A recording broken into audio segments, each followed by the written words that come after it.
अंद्राब में तालिबान और northern alliance में भीषण लड़ाई हुई है और तालिबान के जो 300 मरे थे उसके अलावा 50 और को ढेर कर दिया गया है। यानी नॉर्दर्न अलायंस की को लेकर जो मैं शुरू से आप लोगों को खबर बता रहा था वो खबर सही ट्रैक पर चल रही है और नॉर्दर्न अलायंस ने तालिबान का विरोध शुरू कर दिया है।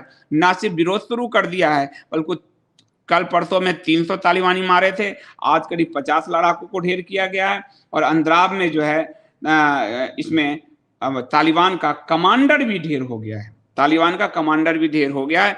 तो इसमें इनके कमांडर भी जो है मारे गए हैं। इन लोगों ने 20 लोगों को बंधक बना लिया था। तो ये लड़ाई अब शुरू हो चुकी है तालिबान के विरुद्ध अफगानिस्तान में और ये लड़ाई लंबी जाएगी। भारत सरकार से मेरा अनुरोध है कि वो नॉर्दर्न अलायंस को मदद करे। हालांकि प्रधानमंत्री नरेंद्र मोदी और रूस के राष्ट्रपति व्लादिमीर पुतिन के बीच करीब 45 मिनट तक की चर्चा हुई है आज और ये चर्चा जो है हो सकता है रंग लाए क्योंकि रसिया खुलकर जो है तालिबान के समर्थन में आ गया है। तो पुतिन और मोदी के बीच के इस मंथन का क्या परिणाम निकलेगा इसको हम देखते हैं कि ये क्या रंग लाएगा। लेकिन अभी तो यही है कि पुतिन अफगानिस्तान में तालिबान को जो है समर्थन कर रहे हैं और प्रधानमंत्री मोदी ने ये बात किया है कि अब देखते हैं। और दूसरा कि जो बाइडेन है वो जो बाइडेन फंसा हुआ है अमेरिका का राष्ट्रपति, उसकी बेइज्जती हो रही है, उसके पुराने चिट्ठी निकल रहे हैं। इस आदमी ने अमेरिका को तबाह करने का पूरा ही ठेका ले रखा है।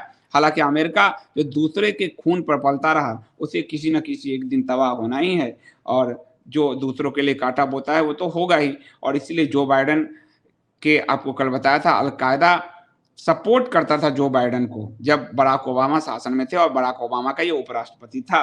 तो ये जो है जो बाइडेन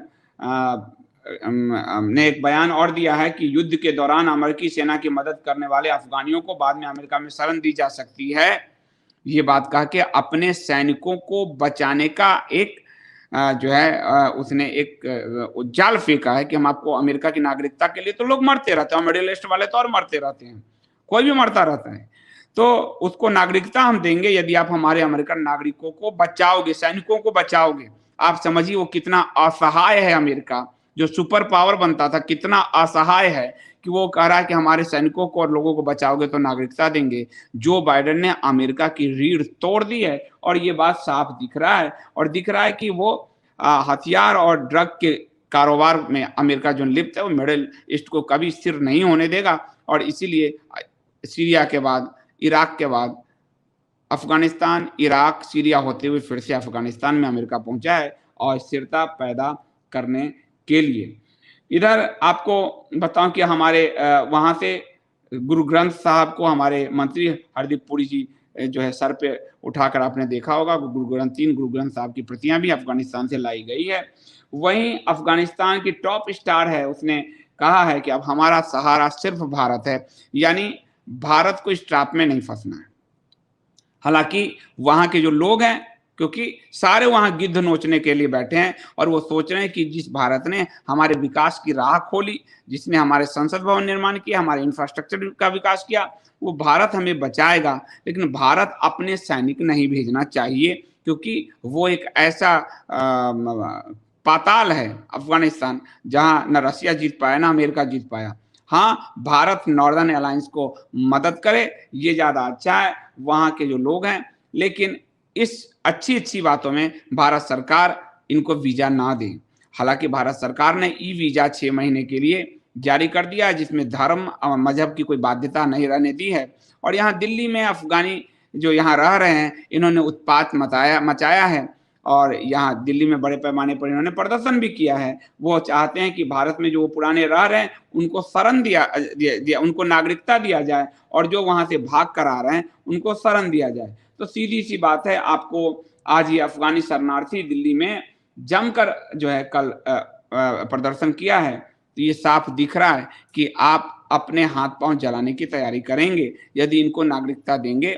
आज ये सड़क पर उतर आए हैं, अफगानिस्तान में उतरने की औकात नहीं है, भारत में ये सड़क पर उतर आए हैं। मैं आपको भारत में जो ये सड़क पर उतर आए हैं, मैं एक बार आपको फोटो दिखाने का प्रयास करता हूं। इसलिए मेरा आग्रह है भारत सरकार से कि प्लीज अफ़गानी नागरिकों को परमानेंट वीज़ा के बारे में ना सोचा जाए तो ज़्यादा अच्छा होगा।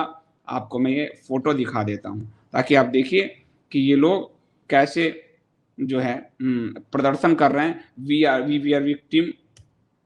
और देखिए इस समय ये देखिए, Afghan refugee women are demanding justice. ये भारत इनको जस्टिस देगा अब। ये देख लीजिए बड़े पैमाने पे ये, तो वहाँ तो इनकी नहीं चल रही, लेकिन भारत में ये देखिए कितना हुजूम लेके ये कूदे हैं और सारे एक्टिविस्ट यहाँ कूद पड़े हैं। तो भारत सरकार से आग्रह है कि इन लोगों को किसी भी हाल में नागरिकता ना दिया जाए।